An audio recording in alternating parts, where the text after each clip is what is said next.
तो जो देवी जी की बात है वो भी गीता में खंडन कर दी गई कि ब्रह्मलोक ही अंतिम नहीं है। और इसी को अध्याय 18 के श्लोक 62 में कह दिया, अर्जुन उस परमात्मा की शरण में जा जिससे परम शांति प्राप्त होगी तथा शाश्वत स्थान प्राप्त होगा।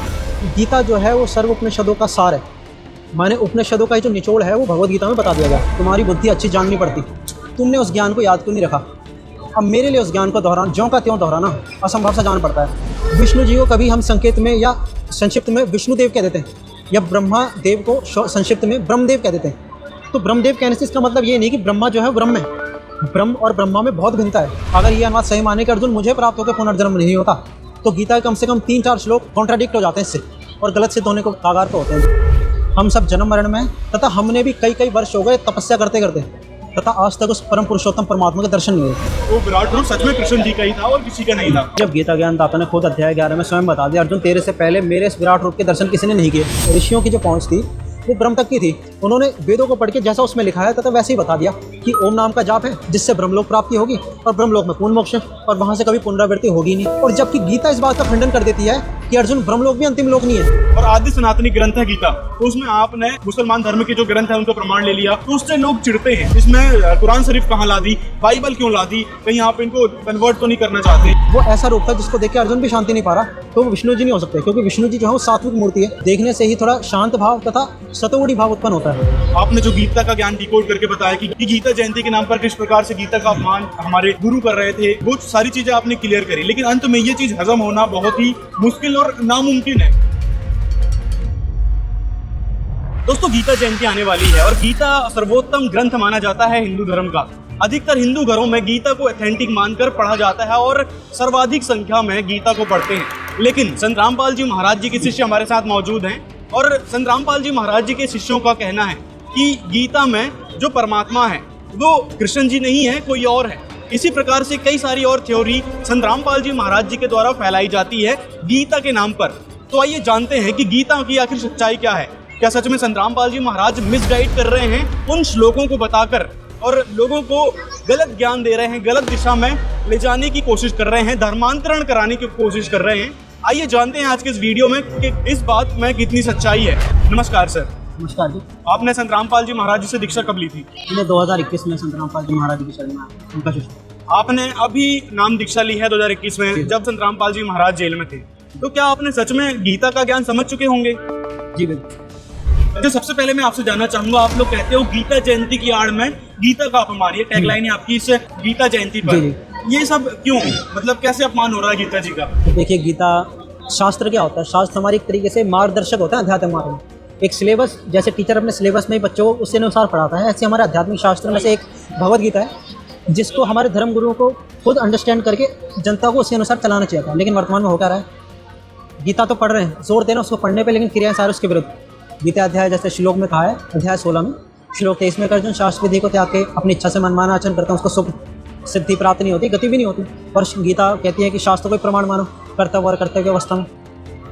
और हम देखते हैं गीता में मना किया गया कि अर्जुन पितरों को पूजने वाले पितरों को प्राप्त होंगे, देवताओं की पूजा को मना किया गया है। गीता में कहा है कि 7वें अध्याय के 20 में कि अर्जुन जिनकी भौतिक इच्छाओं के द्वारा, भिन्न भिन्न कामनाओं के द्वारा जिनकी बुद्धि हर ली गई है, ज्ञान बुद्धि, वो इच्छाओं की पूर्ति के लिए देवी देवताओं की उपासना करते हैं। माने ये बताया कि जिनकी बुद्धि हर ली गई है वो देवी देवताओं को पूछते हैं, है ना जी। और हम क्या कर रहे हैं, देवी देवताओं की उपासना में लगे हुए हैं, उन्हीं से कुछ कामनाएं करते रहते हैं कि जैसे इस मंदिर में चले जाओ आपकी वो इच्छा पूरी हो जाएगी, आप ये मन्नत मांगी। तो ये सब क्या है? ये सब यही तो है, इच्छाओं के कारण अन्य अन्य देवी देवताओं पर हम आसक्त हो रहे हैं, अपनी इच्छा पूर्ति के लिए अन्य देवताओं को पूजा करते हैं। और गीता कह रही है 7वें अध्याय के 20 में कि भौतिक इच्छाओं के द्वारा जिनकी बुद्धि हर ली गई है वो उस नियम को धारण करने वाले अन्य देवताओं को पूछते हैं। जैसे काल भगवान की जो व्यवस्था है यहाँ पे देवी देवताओं की, हमने देखते हैं कि अगर आपको बुद्धि चाहिए, जैसे धर्मगुरु बताते हैं कि अगर आपको पढ़ाई में बुद्धि चाहिए आप सरस्वती जी की पूजा करें, और आपको धन चाहिए तो आप लक्ष्मी जी की पूजा करें। तो ये क्या है, अन्य अन्य नियम को धारण करने वाले देवता ही तो हैं। और गीता कह रही है जो अन्य अन्य नियम धारण करने वाले देवताओं को पूछते हैं जिनकी बुद्धि हर ली गई है कामनाओं के द्वारा, वो उनको बताया है, मतलब ठीक नहीं बताया एक तरीके से, उनकी बुद्धि हर ली गई बताया। तो और हम क्या कर रहे हैं, यही सारे देवी देवता पूज रहे हैं। गीता में पितरों को पूजने की बताया है कि अर्जुन पितरों को पूजने वाले पितरों को प्राप्त होंगे, और देवताओं को पूजने वाले देवताओं को, और जो परमात्मा की भक्ति करेंगे वो परमात्मा को, और जो मेरा पूजन करेंगे मुझे प्राप्त होंगे, है ना जी। अब कुछ लोग प्रश्न उठाते हैं कि वहाँ ये कहा है कि अर्जुन पितरों को पूजने वाले पितरों को प्राप्त होंगे और मेरा पूजन करने वाले मेरे को, तो वहाँ ये थोड़ी कहा है कि पितरों को नहीं पूजना। तो इस टाइप के जो क्वेश्चन है ये मतलब ना समझी वाले क्वेश्चन होते हैं। अब जैसे उदाहरण दे दिया गया, कोई आदमी रास्ते में जा रहा है, उसके 2 रास्ते हो गए और वहाँ बोर्ड में सामने लिखा है कि इस तरफ तो कुआं है, इस तरफ तो कुआं है, और इस तरफ सही रास्ता है। वहाँ बता दिया गया है कि किधर कुआं है, कहीं कहाँ सही रास्ता है। तो समझदार व्यक्ति होगा वो तो रास्ते पे जाएगा ना। अब कोई कहे वहाँ तो कुआं लिखा है, ये थोड़ी कहे वहाँ नहीं जाना है, तो जाओ भाई, वही होगा जो वहाँ पे कुएं में गिरेंगे। तो ऐसे ही गीता में बता दिया गया है कि देखिए, गीता में ना स्पष्ट रूप से बता दिया गया क्या करने से क्या मिलेगा। वहाँ जोर जबरदस्ती नहीं की गई। गीता ज्ञान दे के भी ये बता दिया अंतिम में कि अर्जुन तू जैसा चाहता है वैसा कर। कॉज और इफेक्ट सारे बता देगी, ये करोगे तो ये रिजल्ट मिलेगा। देवताओं को पूजोगे, देवताओं को, लोगों को प्राप्त होगे, पितरों को पूजोगे, पितरों को। अब जो समझदार विवेकी व्यक्ति होगा उन चीज़ों को अपना पढ़ के समझ जाएगा कि मुझे क्या करना चाहिए और क्या नहीं। अब संत रामपाल जी महाराज और उनके सारे अनुयायी ये मिथ फैलाते हैं कि गीता का ज्ञान कृष्ण जी ने नहीं दिया है, किसी और भगवान ने दिया है। बिल्कुल। क्या कहना चाहोगे? देखिए, संत रामपाल जी महाराज ने जो बात बताई है, ये एक सुनने में अजीब लगती है फर्स्ट टाइम कि गीता का जो नॉलेज बोला गया है वो कृष्ण जी द्वारा नहीं, किसी अन्य द्वारा बोला गया, जिसको संत रामपाल जी महाराज काल कभी ब्रह्म वर्ड यूज़ करते हैं। तो ये सुनने में थोड़ा अजीब लगता है फर्स्ट टाइम, बट रियलिटी यही है। जैसे आपको इसके कुछ प्रमाण बताते हैं जो संत रामपाल जी महाराज ने अपनी पुस्तक गहरी नज़र गीता में बता रखा है। आप इसको पढ़ेंगे तथा उसमें सारे प्रमाण देख सकते हैं। कुछ उदाहरण लेते हैं। जैसे भगवद गीता का युद्ध कुरुक्षेत्र के मैदान में मान्यता है कि कृष्ण जी ने अर्जुन को सुनाया। महाभारत का युद्ध समाप्ति हुई, पांडवों की विजय हुई, कौरवों की हार हुई। अब महाभारत में प्रकरण आता है अनुशासन पर्व में कि जब महाभारत का युद्ध हो गया, एक समय ऐसा था जब अर्जुन ने कृष्ण जी से प्रार्थना की कि आप द्वारका जल्दी वापस जाने वाले हैं। तो अर्जुन ने एक प्रार्थना की कि आप मुझे भगवद गीता का वो ज्ञान जो आपने उपदेश सुनाए थे वो मुझे फिर से सुना दीजिए, मैं बुद्धि के दोष से उस ज्ञान को भूल गया। श्री कृष्ण जी ने उत्तर दिया कि अर्जुन, तुम्हारी बुद्धि अच्छी जाननी पड़ती, तुमने उस ज्ञान को याद क्यों नहीं रखा। अब मेरे लिए उस ज्ञान को दोहराना, ज्यों का त्यों दोहराना असंभव सा जान पड़ता है, क्योंकि उस समय मैंने योग युक्त होके, योग युक्त, इसको देखना आप, योग युक्त होके गीता जी का ज्ञान बोला था, परम ब्रह्म स्वरूप का वर्णन किया था। ठीक है जी। तो योग का मतलब क्या होता है? योग हमने पढ़ते थे बचपन में कि योग जो है आत्मा और परमात्मा का मिलन। और योग माने जैसे हम संयोग कहते हैं, माने मिलना। ऐसे ही कृष्ण जी कह रहे हैं मैं योग युक्त होकर भगवद गीता ज्ञान बोला था। योग युक्त मतलब श्री कृष्ण जी से कोई सर्वोपरि शक्ति थी जिससे वो कनेक्ट हो गए थे उस दौरान, और कृष्ण जी का ओनली बॉडी यूज़ की गई थी गीता का ज्ञान बोलने के लिए। बोलने वाली शक्ति जो थी वो स्वयं ब्रह्म थी, जिसको हम ब्रह्म ओंकार कहते हैं। जिस ब्रह्म को उपनिषदों में, वेदों में ओम बताया गया है, तथा भगवद गीता अध्याय 8 श्लोक 13 में भी इसी ब्रह्म का वर्णन है, जो स्वयं बताता है कि ओम इति एकाक्षरम ब्रह्म व्यवहारं माम अनुस्मरण, जो ये बताता है कि ओम एक अक्षर रूप ब्रह्म का उच्चारण करता होगा और मेरा स्मरण करता हुआ जो शरीर त्याग कर जाता है वो परमगति को प्राप्त होगा। तो यहाँ भी कृष्ण जी ने कहना चाहिए था कि भाई मेरा जो स्मरण करता है, लेकिन उन्होंने अपना नहीं बल्कि खुद को ब्रह्म बताया। तो उससे सिद्ध है वहाँ पे कृष्ण जी ने कोई दूसरी एंटिटी बोली थी जिसको हम ब्रह्म कहते हैं, ओम का जिसका मंत्र है।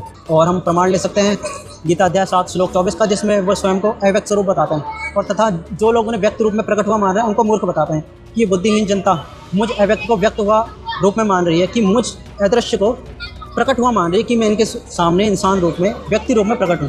तो यहाँ भी स्पष्ट दिखता है कि कृष्ण जी तो स्वयं मनुष्य रूप में सामने थे, और वे ये कहें कि लोग मुझे मनुष्य समझ रहे हैं, मैं तो अव्यक्त रहता हूँ, सदा भीड़ छुपा हुआ रहता हूँ, कभी किसी के सामने नहीं आता।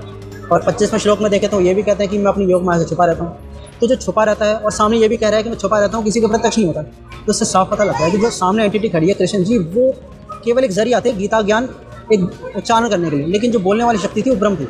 अच्छा, आपने भी बोला कि भाई गीता का ज्ञान कृष्ण जी ने नहीं, किसी और भगवान ने दिया है। बिल्कुल। लेकिन हिंदू धर्म के सभी लोग कृष्ण जी को परमात्मा मानते हैं, परमेश्वर मानते हैं, सच्चिदानंद घन ब्रह्म मानते हैं। तो इस पर क्या कहना चाहोगे? और विराट रूप भी दिखाया कृष्ण जी ने, जिसको विदुर ने देखा, धृतराष्ट्र ने देखा, और जो वहाँ पे सभी मौजूद थे उन्होंने भी देखा। तो क्या कृष्ण जी परमेश्वर नहीं है? देखिए, कृष्ण जी जो हैं वो विष्णु जी के अवतार हैं, माने विष्णु जी स्वयं कृष्ण जी रूप में अवतरण हुए थे। और विष्णु जी जो हैं वो सात्विक देवता हैं, माने सत्वगुण युक्त देवता माने गए हैं। और गीता की बात करें उसमें तो त्रिगुणात्मक विषयों को बिल्कुल इग्नोर किया है कि इससे हमेशा ऊपर उठ जाना चाहिए, इनको त्याग देना चाहिए।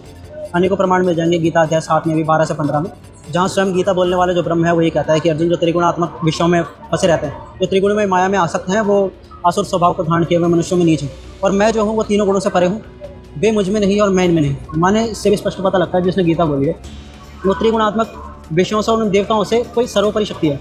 और ऐसे पुराणों में अनेकों प्रमाण मिल जाते हैं कि जो ब्रह्मा विष्णु महेश उन्हें त्रिगुणात्मक देवता बताया गया, वो स्वयं तक स्वीकार करते हैं देवी भागवत में, अन्य पुराणों में भी, कि जहाँ वो कहता है कि विष्णु जी जो है सतोगुणी है, शंकर जी तमोगुणी, तथा ब्रह्मा जी जो है वो रजोगुणी। तो गीता में जो कहता है कि मैं तीनों गुणों से परे हूँ, तो विष्णु जी कैसे हो सकते हैं? वो विष्णु जी नहीं बल्कि कृष्ण जी के अंदर प्रवेश करके काल ब्रह्म बोल रहे थे, जिसकी की प्रतिज्ञा है कि मैं कभी किसी के सामने नहीं आऊँगा। जैसे गीता अध्याय 7 श्लोक 24 और 25 में आपको बताया कि वो कहते हैं कि मैं योग माया से छुपा हुआ सबके प्रत्यक्ष नहीं होता। इसी प्रकार गीता ज्ञान जो है कृष्ण जी ने बोला। और अगर मान भी ले चलो कृष्ण जी ने बोला, तो क्वेश्चन ये उठता है कि कृष्ण जी तो सर्वोपरि परमात्मा है, तो आप कह रहे हो कि परमात्मा नहीं है। तो देखिए ऐसा है जी कि कृष्ण जी जो हैं विष्णु जी हैं, इनमें कोई भेद नहीं है, क्योंकि स्वयं विष्णु जी अवतीर्ण होकर कृष्ण जी के रूप में प्रकट हुए थे, अवतार ग्रहण करा था। और पुराणों में ये तक विवरण मिलता है कि विष्णु जी की भी आयु सीमा है, उनकी भी एज है। पुराणों में अनेकों जगह मिलता है, जैसे देवी भागवत में स्पष्ट रूप से बताया गया कि ब्रह्मा विष्णु महेश तीसरे स्कंद के अध्याय 4 में कहते हैं कि मैं माने विष्णु जी, ब्रह्मा तथा शंकर, हम नित्य नहीं है। नित्य माने होता है जो सदा रहने वाले हैं, तो वहाँ स्पष्ट ही बता दें कि हम तीनों जो है नित्य नहीं है, माने सदा नहीं रहेंगे। और विष्णु पुराण में भी अनेकों प्रमाण मिलते हैं हमें रुद्र संहिता सृष्टि खंड में, कि वहाँ जो है सदाशिव हैं, माने जो ब्रह्मा विष्णु महेश के पिता जो काल ब्रह्म है, वो खुद बताते हैं कि ब्रह्मा विष्णु महेश की भी आयु है और ये एक टाइम पे नष्ट हो जाएंगे। तो यहाँ से भी हमें देखने को मिला कि विष्णु जी जो है वो अविनाशी नहीं है, तो ये पूर्ण परमात्मा हुए कैसे, जबकि वेद बताते हैं कि परमात्मा जो है मृत्यु से रहित है। अमर्त्यम कहा है परमात्मा को ऋग्वेद में भी, कि परमात्मा जो है वो मरणशील मनुष्यों के समान नहीं है, माने उसकी मृत्यु नहीं होती। गीता में भी ये कहा है कि अर्जुन नाश रहित तो उसको जान, जिसका नाश करने में कोई भी समर्थ नहीं। अध्याय 2 में इसका विवरण आता है। तो हम उस परमात्मा की भक्ति करनी चाहिए ना, जिसका कभी नाश नहीं होता। और जबकि आप गीता को मानते हैं और गीता में लिखा है कि अर्जुन मेरे और तेरे में बहुत से जन्म हो चुके हैं, उसको तू नहीं जानता, मैं जानता हूँ। बहुनी में व्यतीतानी जन्मानी, कि अर्जुन तेरे और मेरे बहुत से जन्म व्यतीत हो चुके हैं, माने हमने बहुत जन्म बिताए हैं। तो इससे ही पता लगता है जिसने पास्ट में जन्म बिताए हैं और अभी भी जन्म बिता रहे हैं, तो वो जन्म मरण में हुई तो परमात्मा कोई और हुआ ना। ऐसे ही गीता अध्याय 18 श्लोक 62 में भी कहते हैं कि अर्जुन तो सर्वभाव से माने पूर्ण रूप से समर्पित होकर उस परमात्मा की शरण में जा, जिसकी कृपा से परम शांति माने जन्म मरण से पूर्ण रूप से छुटकारा तथा अविनाशी शाश्वत स्थान को प्राप्त हो, माने सतलोक को प्राप्त हो। तो यहाँ से भी गीता से हमें देखने को मिला कि भगवान जो है वो गीता बोलने वाले से कोई अन्य है, और गीता जो बोल रहे हैं जो काल प्रभु हैं वो तो जन्म मरण के अंदर है, वो भी उनकी भी एक एज लिमिट है। तो इससे भी सिद्ध होता है कि परमात्मा कोई और है। आप लोगों ने बताया कि परमात्मा कोई अन्य है, और एक और भ्रांति आप लोग फैलाते हो कि कृष्ण जी जन्म मृत्यु में आते हैं। गीता में एक श्लोक आता है, वहां पर उन्होंने बोला है कि अर्जुन तेरे भी बहुत जन्म हो चुके हैं, मेरे भी बहुत जन्म हो चुके हैं, मतलब जन्म मृत्यु में आते हैं। लेकिन एक्चुअल बात ये है, कमेंट भी आते हैं और हिंदू धर्म के जो फॉलो करने वाले लोग हैं वो कहते हैं कि भाई जो वहां पर कृष्ण जी ने बोला ना कि तेरे भी जन्म होते हैं, मेरे भी जन्म बहुत हो चुके हैं, तो वो अवतार के विषय में है कि क्योंकि कृष्ण जी जो विष्णु जी के अवतार हैं वो कई सारे अवतार लेके आए हैं, तो इस उद्देश्य से वहां पर बोला गया है कि तेरे भी जन्म होते हैं, मेरा मतलब जन्म मरण होता है। तो वो तो अवतारों के विषय में था, आप लोगों ने कह दिया कि भाई वो परमेश्वर ही नहीं है। तो यहाँ पे समझने वाली बात यह है कि जो श्लोक आया कि अर्जुन तेरे मेरे बहुत से जन्म हो चुका है, वो जन्म मरण के विषय में, ना कि अवतारवाद के विषय में, क्योंकि वहाँ पे अर्जुन को भी साथ में लिया गया है कि अर्जुन तेरे और मेरे दोनों के अनेकों जन्म हो चुके हैं। तो अगर वहाँ पे खाली कृष्ण जी अपने बारे में बोलते हैं कि अर्जुन मेरे बहुत जन्म हो चुके होते, तब तो समझ भी आता है, क्योंकि अगले श्लोक से कनेक्टेड हो जाता है कि अर्जुन मैं अवतार लेता हूँ इसलिए। लेकिन वहाँ पे साथ में अर्जुन का भी नाम लिया है, तो इससे भी सिद्ध होता है कि वहाँ पे जन्म मरण की बात हो रही है। अच्छा, ये भी है कि आप गीता अध्याय 17 के श्लोक 23 में भी भ्रांति फैलाते हैं कि जो ओम तत्सत मंत्र है ना, वो परमात्मा का है, सच्चिदानंद घन ब्रह्म का एक मंत्र है, जबकि वो नाम कहा गया है कि ओम तत्सत। और देखो असत्य की भी बात की गई है, कुछ लोग बोलते हैं, कमेंट आता है कि वहां पर ओम तत्सत और असत्य की भी बात की गई है। क्या कहना चाहोगे, ये कोई मंत्र नहीं है, ऐसा लोग कमेंट करते हैं, बोलते हैं? पहला तो यह है कि कुछ लोगों ने यही भ्रांति फैला दी कि ओम कोई मंत्र ही नहीं है, ओम परमात्मा का नाम है। हाँ, ये बात सत्य है कि ओम परमात्मा का नाम स्मरण है, साथ साथ ही मंत्र भी है। आपको शिव पुराण में भी प्रमाण दिखा देंगे जहाँ ओम को क्लियर एक मंत्र बताया गया है, प्रणव मंत्र, ओंकार मंत्र। ठीक है जी। अब बात आती है गीता अध्याय 8 श्लोक 13 की, वहाँ लिखा है ओम इति। इति माने क्या होता है? इति माने यह, एक अक्षर भी लिखा है आगे कि ओम इति, एक अक्षर कि ओम, बस यह अक्षर जो कि मेरा है स्मरण करने का। और जबकि हम बात करें गीता अध्याय 17 श्लोक 23 की, वहाँ लिखा है ओम तत्सत इति। इति माने इतना ही, ओम तत्सत, और वो भी त्रिविधा स्मृत है, 3 विधि का स्मरण करने का। तो वहाँ पे तो अध्याय 8 के श्लोक 13 में एक अक्षर का है और यहाँ पे त्रिविध स्मृत का है। तो यहाँ पे भी क्लियर स्पष्ट संकेत दिए हैं कि एक अक्षर और 3 विधि का अक्षर, दोनों को डिफरेंशिएट करके बताया है कि ये भिन्न है, ये भिन्न है।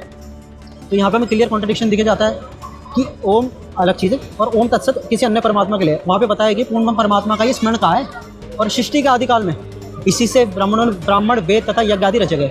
हम जानते हैं कि वेदों को अपौरुषेय कहा जाता है, कि वेदों को किसी इंसान ने नहीं बनाया, तो वेद परमात्मा नहीं बनाए, क्योंकि वेद जो है परमात्मा की श्वासों से निकले थे। अब जब वहाँ पे ये कहा है कि वेदों इसी आधार से वेद रचे गए, इसी आधार से मतलब परमात्मा ही वेदों का आधार है, तो इससे भी स्पष्ट होता है कि ओम तत्सत जो है ये परमात्मा के लिए ही संबोधन किया गया है त्रिवेदी का, और जो कि स्मरण है 3 वेदी का, जिसकी विधि तत्वदर्शी संत रामपाल जी महाराज आज वर्तमान में बता रहे हैं। अच्छा, एक और चीज़ है जो आप गीता अध्याय 7 का बोलते हैं कि जो 3 देवताओं की भक्ति करते हैं, ब्रह्मा विष्णु महेश की, वो गीता अध्याय 7 के श्लोक 15 में लिखा है कि वो मनुष्यों में नीच दूषित कर्म करने वाले प्राणी, जबकि वहां पर माया की बात की गई है कि जो माया में ग्रस्त होते हैं वो लोग हैं मनुष्यों में नीच दूषित कर्म करने वाले। आप लोग उसको, आपके गुरुजी संत रामपाल जी महाराज उसको जोड़ देते हैं कि जो त्रिदेव यानी ब्रह्मा विष्णु महेश की भक्ति करते हैं वो मनुष्यों में नीच दूषित कर्म करने वाले हैं, जबकि ये गलत है। वो माया में लिप्त जो लोग हो चुके हैं उनके लिए बोला गया है। देखिए गीता अध्याय 7 श्लोक नंबर 15 में जो माया शब्द यूज़ हुआ है ना, तो उसका जानकारी लेने के लिए माया किसको कहा है, तो पिछले 2 श्लोक भी हमें देखने पड़ेंगे। वहाँ पे जो विवरण चल रहा है वो त्रिगुणात्मक माया के विषय में कहा है। अर्जुन, जैसे वो कहते हैं कि अर्जुन रजोगुण, सतोगुण, तमोगुण, इन तीनों भावों से संसार मोहित हो रहा है तथा इन तीनों से परे मुझको नहीं जानता। अर्जुन, ये त्रिगुणमयी माया बड़ी दुस्तर है। यहाँ पे भी माया जो बताया वो क्लियर बताते हैं कि यहाँ पे त्रिगुणमयी माया को बताया, माने रजोगुण, सतोगुण और तमोगुण को। यहाँ पे माया बताया है कि ये, क्योंकि माया जो है प्रकृति को भी कहते हैं और प्रकृति से उत्पन्न ये तीनों गुण हैं, तो इसलिए जो तीनों गुण हैं इसको त्रिगुणात्मक माया कहा जाता है। मतलब कंबाइंड रूप में अगर कहें तो त्रिगुणात्मक माया जो है उससे अतीत जो है काल ब्रह्म है, और त्रिगुणात्मक माया के जो अधिष्ठाता देवता हैं वो रजोगुण ब्रह्मा जी, सतोगुण विष्णु जी और तमोगुण शंकर जी हैं। तो यहीं पे गीता में यही संकेत रूप में बताया है कि जो रजोगुण ब्रह्मा, सतोगुण विष्णु और तमोगुण शंकर की जो माया है इसी में अंधे हो चुके हैं। माने इनसे ऊपर जो मोक्ष का मार्ग है उसको नहीं जानते। त्रिगुणमय माया से जो प्राप्त होने वाले स्वर्ग आदि अनित्य के लोग हैं, जैसे किसी देवी देवताओं के लोग, पितृलोक आदि, उनमें जाकर अपने पुण्य करके वापस धरती पर आ जाते हैं। तो लोग इच्छाओं के कारण उनमें आसक्त रहते हैं, इन्हीं की पूजा में, लेकिन जो पूर्ण मोक्ष का ज्ञान है, जो पूर्ण ब्रह्म का ज्ञान है, वहाँ तक नहीं पहुँच पाते। इसलिए वहाँ पे उन्हें ये कहा है कि अर्जुन, ये माया में मोहित व्यक्ति जो हैं त्रिगुणात्मक विषयों में आसक्त रहते हैं और उनसे परे मुझे नहीं जानते, मेरी पूजा नहीं करते। मुझे नहीं जानते ये कह रहे हैं, तो ये तो कृष्ण जी ही आ गए उसमें त्रिगुणमयी मेरी माया में। फिर वो ये क्यों कहेंगे कि भाई मुझे नहीं जानते? हाँ जी, तो इससे भी सिद्ध होता है, ये आपकी बात में बिल्कुल स्पष्ट निकाला कि गीता ज्ञान जो कृष्ण जी ने बोला ही नहीं, वो कोई ऐसी एंटिटी बोल रही है जिसको किसी ने आज तक पहले देखा ही नहीं। आपको भागवत पुराण से भी एक प्रमाण दिखाते हैं जिसमें ब्रह्मा जी बताते हैं कि शंकर जी, मैं, अन्य वशिष्ठ आदि जितने भी ऋषि हैं, हम सब जन्म मरण में हैं तथा हमने भी कई कई वर्ष हो गए तपस्या करते करते तथा आज तक उस परम पुरुषोत्तम परमात्मा के दर्शन नहीं हुए। तो यहाँ पे भी गीता वाली बात से ज्वाइन हो रही है बात कि वो कह रहे हैं कि अर्जुन, मुझे नहीं जानते मतलब वो उसके विषय में पहले कोई नॉलेज क्लियर रूप से थी नहीं, और वो ब्रह्म ने स्वयं आगे गीता ज्ञान में दी कि मैं ब्रह्म हूँ, मेरा ओम एक अक्षर है।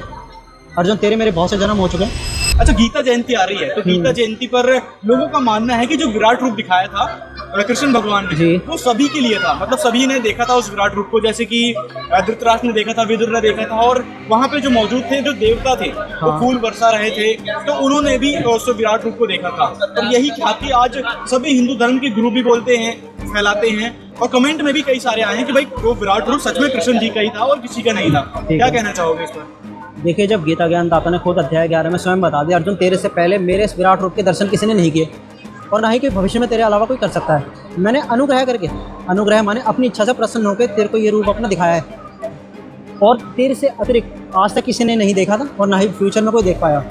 तो जब गीता ज्ञान दाता खुद इस बात को कह रहा है कि मेरे स्वरूप को किसने आज तक देखा ही, ना ही फ्यूचर में देख पाया, तो हम क्यों उन लोगों की बातों में आ रहे हैं, जब आपकी गीता में भी बात लिखी हुई है कि अर्जुन, रूप देखा ही नहीं, और जो रूप देखा भी था ना, वो कृष्ण जी का नहीं था, बल्कि काल रूप का ही महाविष्णु रूप था। और वो भी ये कहते हैं कि इस रूप के भी जो महाविष्णु रूप है, इसको भी कोई नहीं देख सकता, वो भी तब देख सकता है जो केवल मेरा अनन्य भक्त है। और इससे भी सिद्ध होता है गीता कृष्ण जी ने बोली, क्योंकि वो जब अपना विष्णु रूप दिखाते हैं, मानी महाविष्णु रूप, तो वो ये कहते हैं कि इस रूप के दर्शन भी अत्यंत दुर्लभ है, इसको किसी भी तरीके से नहीं देखा जा सकता, ना यज्ञ से, ना तप से, ना दान से, ना व्रत से, लेकिन जो मेरा अनन्य भक्त है वो इस रूप को देख सकता है। अब इसको अगर हम लेकर चले और साथ में पुराणों के जो कॉन्सेप्ट है उनको देखें, पुराणों विवरण मिलता है किसी ऋषि ने विष्णु जी के साथ युद्ध किया, विष्णु जी प्रकट हो किसी राक्षस की सभा में चले गए, किसी राजों को दर्शन दे दिए।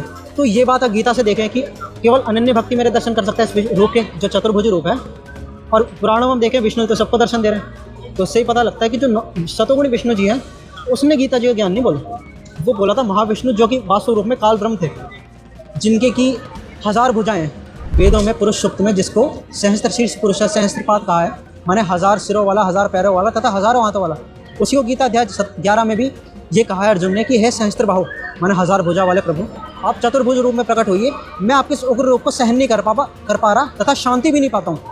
वो ऐसा रूप था जिसको देख के अर्जुन भी शांति नहीं पा रहा, तो वो विष्णु जी नहीं हो सकते, क्योंकि विष्णु जी जो है वो सात्विक मूर्ति है, माने सतोगुणी मूर्ति है, उनको देखने से ही थोड़ा शांत भाव तथा सतोगुणी भाव उत्पन्न होता है। जबकि हम काल के विराट रूप की बात करें जो अर्जुन ने देखा था, उसके विषय में तो अर्जुन कहते हैं कि मैं शांति नहीं पाता हूँ, उस रूप को बंद कर दीजिए।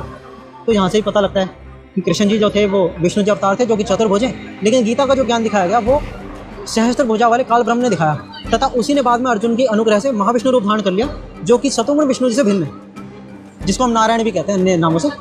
जी। अच्छा, फिर यदि कृष्ण जी ने गीता का ज्ञान नहीं दिया है, आप कह रहे हो, तो फिर गीता अध्याय 8 के श्लोक 16 में कृष्ण जी कहते हैं कि भाई ब्रह्मलोक पर्यंत तो सब पुनरावृत्ति में है, लेकिन जो मुझको प्राप्त होता है, मतलब मेरी भक्ति करता है, जो मेरा अनन्य भक्त है, उसका जी। जन्म मरण नहीं होता, ये बात लिखी हुई है। तो फिर ये तो गलत हो जाती है, फिर वह श्लोक ही गलत कह रहे हो आप। देखिए, संत रामपाल जी महाराज ने इसका बिल्कुल स्पष्ट जवाब दे रखा है कि अगर मान लेते कि ये श्लोक सही है, ये अनुवाद सही कर रखा है, श्लोक तो सही है, लेकिन वर्तमान का जो अनुवाद करता है उन्होंने अनुवाद गलत कर रखा है। अगर ये अनुवाद सही माने कि अर्जुन मुझे प्राप्त होकर पुनर्जन्म नहीं होता, तो गीता के कम से कम 3-4 श्लोक कॉन्ट्राडिक्ट हो जाते हैं इससे और गलत सिद्ध होने को कागार पर होते हैं। जैसे कि अध्याय 4 में आता है, अर्जुन तेरे मेरे बहुत से जन्म व्यतीत हो चुके हैं, उन सबको तू नहीं जानता, मैं जानता हूँ। इसमें विवरण आता है, अर्जुन मेरे जन्म और कर्म अलौकिक हैं, दिव्य हैं। जिसके जन्म अलौकिक है मतलब उसका जन्म तो हुआ है, लेकिन कुछ दिव्यता है उसमें, कर्म भी उसके दिव्य हैं, जो कि साधारण मनुष्य के समझ में नहीं आते। उसे केवल तत्वदर्शी संत उस माया जाल को समझा सकता है। और भी गीता अध्याय 10 में ये भी विवरण आता है, अर्जुन मेरी उत्पत्ति को ये देवता लोग, ये ऋषिगण आदि नहीं जानते, क्योंकि मैं इनसे आदि का हूँ, मैंने इनसे पहले का हूँ। तो जब वो स्वयं कह रहे हैं कि अर्जुन मेरी उत्पत्ति को देवता लोग तथा ऋषिगण नहीं जानते, तो उसकी उत्पत्ति हुई है तभी तो वो कह रहे हैं कि अर्जुन मेरी उत्पत्ति को नहीं जानते। तो यहाँ से भी स्पष्ट होता है कि गीता ज्ञानदाता का जो है वो जन्म होता है। तो अगर गीता अध्याय 8 के श्लोक 16 का माने अर्जुन मुझे प्राप्त होकर पुनर्जन्म नहीं होता, तो ये जो श्लोक है ये रॉन्ग सेट हो जाएंगे, गलत हो जाएंगे, जो कि रियलिटी है नहीं। रियलिटी यह है कि अध्याय 8 का श्लोक जो 16 है उसका अनुवाद गलत किया गया है। जो विद्यते शब्द प्रयोग हुआ है इसका अर्थ होगा जानते। जैसे गीता अध्याय के अन्य श्लोकों में भी विद्यात, विद्य आदि शब्द यूज हुए हैं, तो वहाँ पे अनुवाद किया गया है जानू, जानना। तो इसी प्रकार अध्याय 8 के श्लोक 16 में भी यह अर्थ होगा न विद्यते, जो नहीं जानते, माम उपयत पुनर्जन्मा न विद्यते, मुझे प्राप्त होकर पुनर्जन्म में होएगा। जो ये नहीं जानते, न विद्यते माने नहीं जानते कि ब्रह्मलोक पर्यंत भी सब लोग नाशवान हैं, माने ब्रह्मलोक जाने में भी वापस पुनरावृत्ति संसार में होगी। तो अब इसमें एक कॉन्सेप्ट और आता है कि लोगों ने जो है एक भ्रांति फैला दी इस समाज में कि ब्रह्मलोक शब्द को लेके ब्रह्मा जी पर ज़्यादा फोकस कर दिया कि ब्रह्मलोक जो है वो ब्रह्मा जी का लोक है। हाँ, ये बात सत्य भी है कि ब्रह्मा जी का लोक को भी ब्रह्मलोक कहते हैं।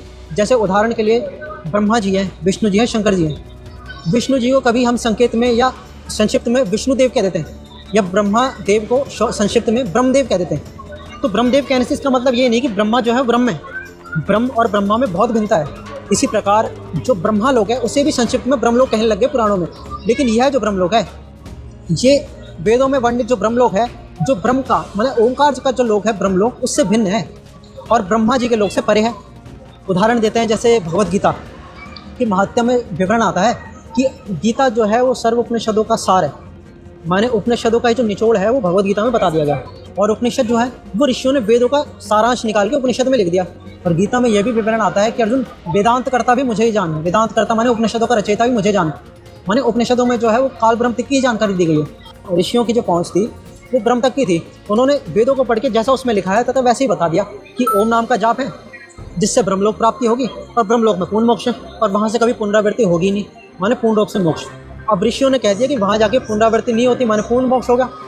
और जबकि गीता इस बात का खंडन कर देती है कि अर्जुन ब्रह्मलोक भी अंतिम लोक नहीं है। जैसे अध्याय 8 श्लोक 16 में बताया कि अर्जुन ब्रह्मलोक में भी पुनरावृत्ति है, ब्रह्मलोक में गए साधु भी वापस संसार में आते हैं। तो उपनिषदों में जितना भी ऋषियों का ज्ञान था कि ब्रह्मलोक को अंतिम गति बता रहे थे, उसमें पूर्ण मोक्ष बता रहे थे तथा वहाँ से पुनरावृत्ति होने को नकार रहे थे।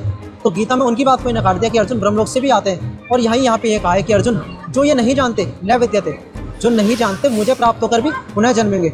जो यहाँ पे नहीं जानते शब्द यूज हुआ, ये उन्हीं के लिए हुआ है जो ये नहीं जानते कि ब्रह्मलोक से ही वापस आते हैं। जैसे आपको उदाहरण दिया सारे ऋषियों का और देवी भागवत में श्री देवी जी का, जिसमें वो हिमालय राजाओं कहती हैं कि ब्रह्मलोक में भी पूर्ण मोक्ष है, ओम नाम का स्मरण से ब्रह्मलोक प्राप्ति होगी, तुम्हारा कल्याण हो जाएगा।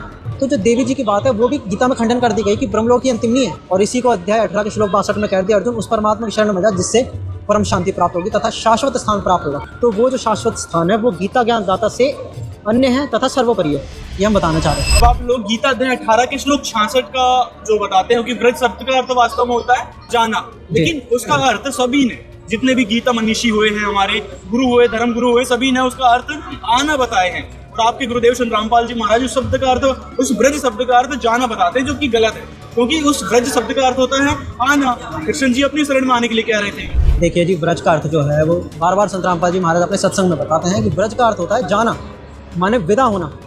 आपको अन्य पुराणों में भी विवरण दिखाते हैं जिसमें ब्रज शब्द का श्लोक में प्रयोग हुआ है अनेकों जगह। आप देख सकते हैं देवी भागवत में, विष्णु पुराण में और भी अन्य जगहों पे जहाँ पे क्लियर लिखा हुआ है शरणम व्रज, माने शरण में जाओ। और व्रज शब्द जो है हमेशा थर्ड पर्सन के लिए यूज़ हुआ है, माने दो व्यक्ति आपस में बात कर रहे हैं तथा तीसरे की तरफ संकेत कर रहे हैं कि आप उधर जाओ।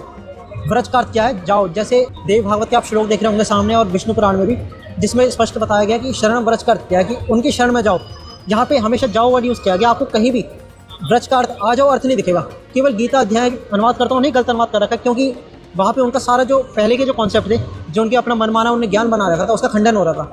इसलिए उन्होंने गीता का अनुवाद को घुमाने के लिए व्रज का अर्थ कर दिया कि मेरी शरण में आओ, जबकि व्रज का अर्थ होता है जाओ। जैसे इसका जो एक्चुअल अर्थ बनेगा वो बनेगा सर्वधर्मान परित्यज्य मां, कि सर्व धार्मिक कर्तव्य कर्मों को मुझ में त्याग कर। एकम शरणम व्रज, कि एक परमात्मा, एकम माने जिसके बराबर कोई दूसरा नहीं है, अद्वितीय, उस एक परमात्मा की शरण में जा। शरणम व्रज माने शरण में जा, और जितने भी कर्तव्य कर्म हैं वो मेरे को दे दे, माने मेरे में त्याग दे। इसका विवरण हमें गीता मान्य जगह पे मिलता है कि अर्जुन सर्व कर्तव्य कर्मों को मुझ में त्याग कर, उस एक परमात्मा का ही चिंतन कर, अध्यात्म में स्थित होकर सर्व कर्मों को मुझ में त्याग दे और केवल निष्काम भाव से युद्ध कर। तो यहाँ भी यही कहा है कि अर्जुन सर्व कर्तव्य कर्मों को मुझ में त्याग दे और उस एक परमात्मा का ध्यान कर, उसका अध्यात्म चेतसा माने अध्यात्म माने परमात्मा में स्थित होकर सर्व कर्तव्य कर्मों को मुझ में त्याग दे। तो यहाँ भी दो की बात होगी कि एक में तो कर्म त्याग रहे हैं मानी गीता ज्ञानदाता में, और एक में अपना चिंतन लगाना उस परमात्मा में। तो उसी परमात्मा के लिए अध्याय 18 में कहा है कि अर्जुन सर्वधर्मान परित्यज्य मां, कि सर्वधार्मिक कर्तव्य कर्मों को मुझ में त्याग कर एकम शरणम व्रज, एक परमात्मा की शरण में जा। और दूसरा मैं ये भी ऐड करना चाहूँगा कि जो लोग कहते हैं कि कृष्ण जी अपनी शरण में आने के लिए कह रहे हैं, तो गीता के उन्हें पिछले श्लोक पढ़ना चाहिए जहाँ पे ये विवरण मिलता है कि अर्जुन तो स्वयं,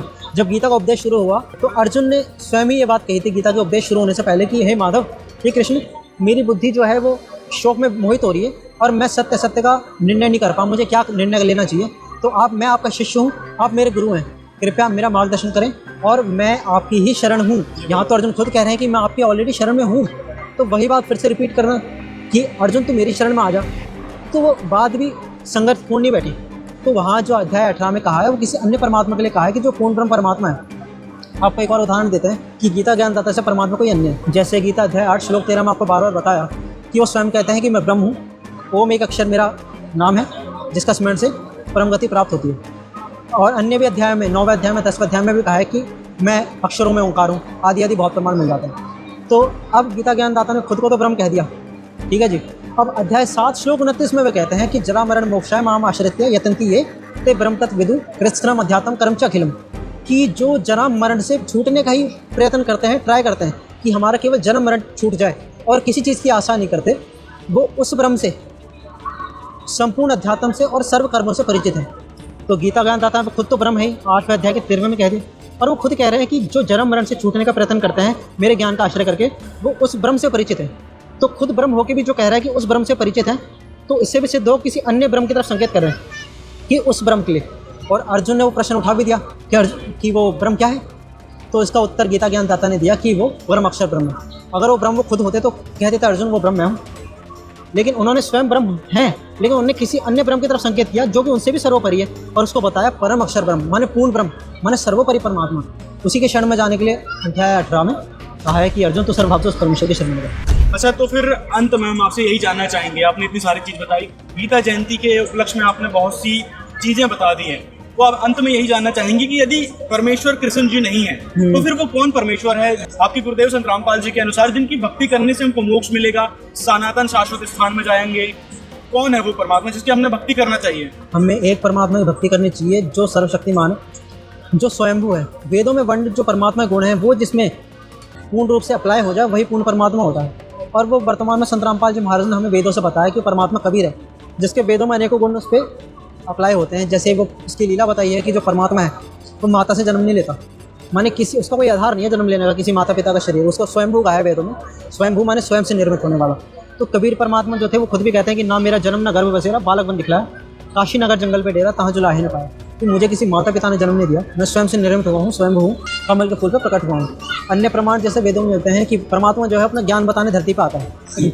जो सूक्ष्म वेद का ज्ञान है, जिसके लिए वेद कहते हैं नया थी, माने कि इतना ही नहीं है, जो बचा हुआ ज्ञान जो पूर्ण ब्रह्म की महिमा है उसको बताने के लिए परमात्मा कबीर जो स्वयं धरती पर आते हैं। वेदों में परमात्मा की अनेकों लीला भरी में वो सारी कबीर परमात्मा की अप्लाई होती है, और कबीर परमात्मा ही एक अकेले हैं जिनने सारी उन लीलाओं को अपने ऊपर अप्लाई करके दिखाया तथा उस सृष्टि इतना ज्ञान बताया जिससे हमें आत्माओं का सारा ज्ञान हुआ कि हम सभी आत्माएं कहाँ से आई हैं और पूर्ण तत्वदर्शी संत की क्या पहचान है, सत्य भक्ति क्या है और सच्चे पूर्ण मोक्ष मंत्र क्या है। वेदों में भी ये विवरण मिलता है कि परमात्मा जब धरती पर प्रकट होता है तो भक्ति मार्ग के जो गुप्त रहस्यमय मंत्र हैं उनका आविष्कार करता है तथा अपने भक्त को भक्ति मार्ग के उन मंत्रों को प्रदान करके उनकी भक्ति मार्ग के लिए प्रेरित करता है। तो वो महिमा भी कबीर साहब को बिल्कुल फिट बैठती है। कबीर परमात्मा ने गुप्त मंत्र उजागर किया जो आज संत रामपाल जी महाराज हैं। कबीर साहब जिनकी बात कर रहे हो वो हाँ तो एक जी। सिंपल कवि थे, जुलाहा थे। वो राम जी के, कृष्ण जी के भक्त थे खुद। ठीक है। उन्होंने कई सारी वाणी में कहा है कि गुरु गोविंद दोनों खड़े, तो गोविंद है वो कृष्ण जी थे। और राम जी के बारे में भी कई सारे दोहे उनके मिलते, तो वो राम भक्त और कृष्ण भक्त थे। आप उनको परमात्मा बता रहे हैं, ये बात है कमेंट में लोग करते हैं, क्या कहना चाहोगे? देखिए, राम जो शब्द यूज़ हुआ है ना, राम गोविंद आदि कबीर परमात्मा की वाणी, तो वो एक परमात्मा के स्वरूप के लिए यूज़ हुआ है। जैसे आपको उदाहरण दूँ, गोविंद शब्द जो है वो खाली कृष्ण जी के लिए यूज़ नहीं होता। अब जैसे गोविंद, गो प्लस इंद, जो गोविंद शब्द है उसका अर्थ होता है गो माने पृथ्वी भी होता है और इंद माने स्वामी, माने जो पूरी सृष्टि रूपी ब्रह्मांड का जो मालिक है उसको गोविंद कहते हैं। तो इसी प्रकार राम शब्द जो है वो उस परमात्मा के लिए है जो सब में रमण करता है, जिसकी सर्वशक्ति जो व्यापक है वो सब के अंतःकरण में रमण कर रही है।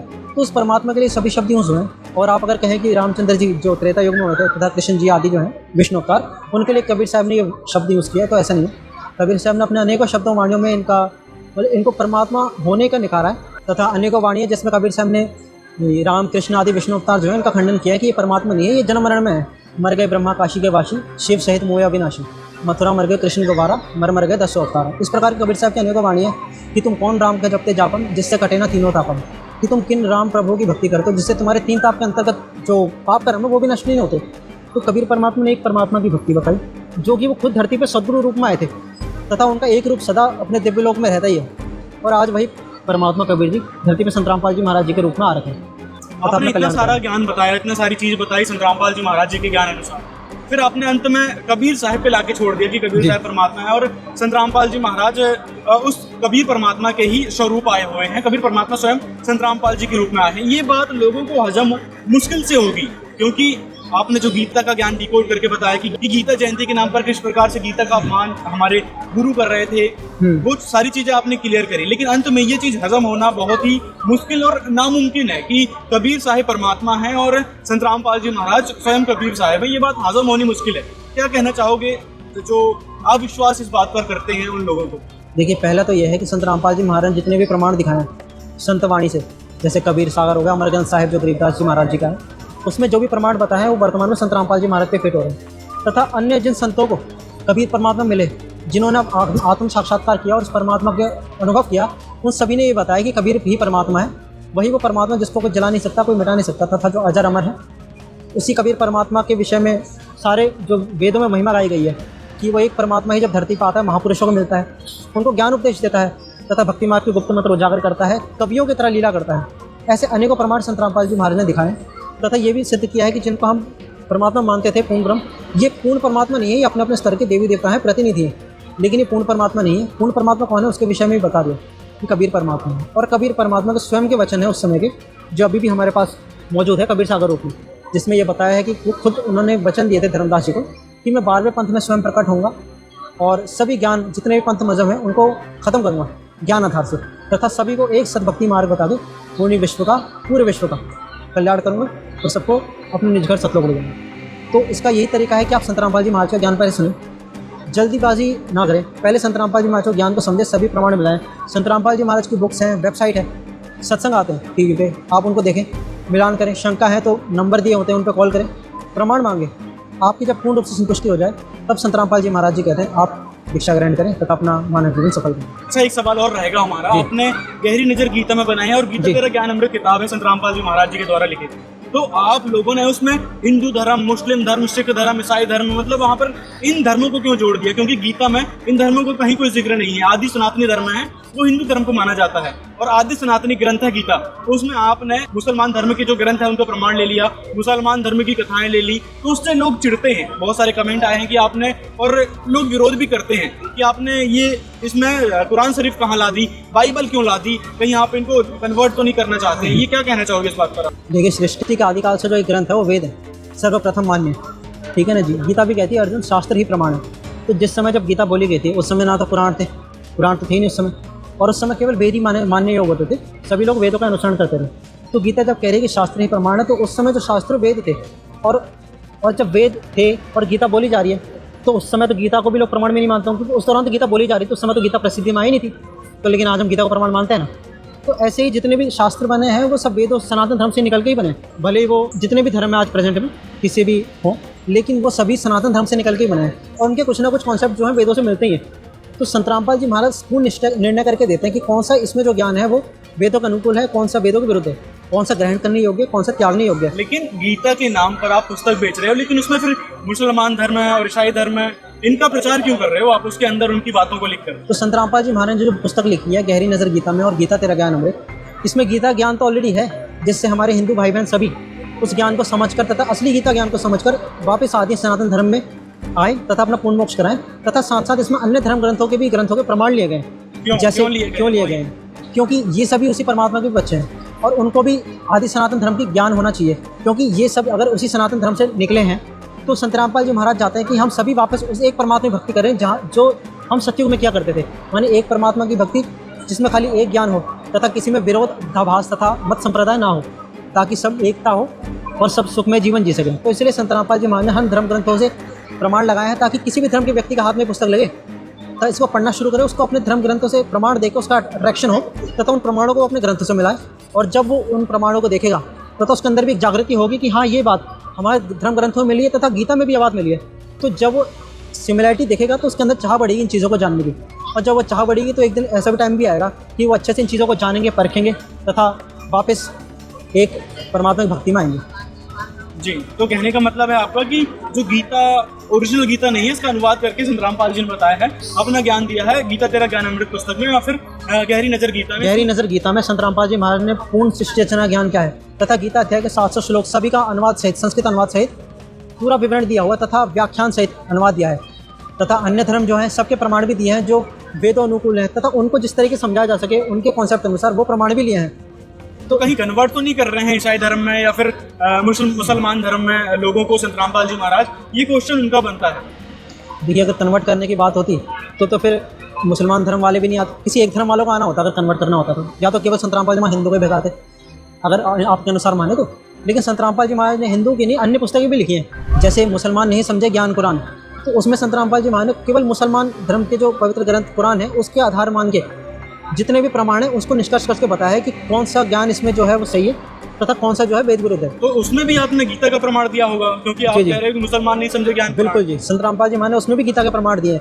जैसे हमारे गीता अध्याय 17 के श्लोक 23 की बात हुई थी ओम तत्सत वाली, ऐसी कुरान में भी एन सीन काफ करके उस परमात्मा के सांकेतिक कलमा के बारे में बताया गया, तो उसमें भी गीता के प्रमाण लिए गए, सृष्टि रचना के प्रमाण लिए गए। संत रामपाल जी महाराज जी की सृष्टि रचना की बुक है उसमें हर ग्रंथ से प्रमाण लिए गए हैं, जैसे गीता में सृष्टि रचना का प्रमाण, वेदों से, कुरान से, गुरु ग्रंथ साहिब से, बाइबल से। तो इसी प्रकार इसमें जो है और धर्म ग्रंथ की बुक से एक तरीके से इसको हर एक मानव वो पढ़ सकता है जिसमें परमात्मा की आस्था है तथा एक परमात्मा को पहचान सकता है। ठीक है सर, आपका बहुत बहुत धन्यवाद। मिलते हैं अगले वीडियो में। बहुत सारी जानकारी मिली हमको गीता जयंती में, बहुत सारी बातें संत रामपाल जी महाराज ने बताई कि किस प्रकार से गीता का अपमान किया जा रहा था, मतलब उन अर्थों का अनर्थ किया जा रहा था। तो संत रामपाल जी महाराज जी ने ऑथेंटिक रूप से समझाया है कि गीता का जो श्लोक है उसके अर्थ ये होने चाहिए थे और इस हिसाब से बनेगा तो ही हमको परमात्मा मिल पाएगा, मोक्ष मिल पाएगा। तो सारी जानकारी संत रामपाल जी ने विस्तार से बताई है और संत रामपाल जी महाराज कभी परमात्मा कैसे हैं तो उसके लिए डेडिकेटेड वीडियो है, इसको देख सकते हैं आप। उसमें पूरा प्रमाण है कि किस प्रकार संत रामपाल जी महाराज जी सबीर परमात्मा है और उसके बारे में मतलब कहाँ पे प्रमाण है। मिलते हैं अगले वीडियो में।